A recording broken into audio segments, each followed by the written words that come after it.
Ito yung kapatid natin yung nasunugan. Kami nag-emergency. Charity kami ngayon dahil ito si Provence. Ito yung nasunugan. Ayan ang bahay niya.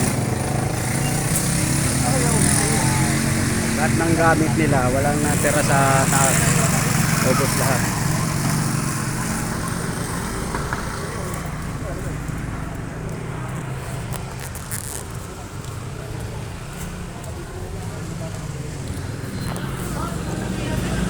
Nagbigay kami agad ng agarang suporta sa ating kapatid.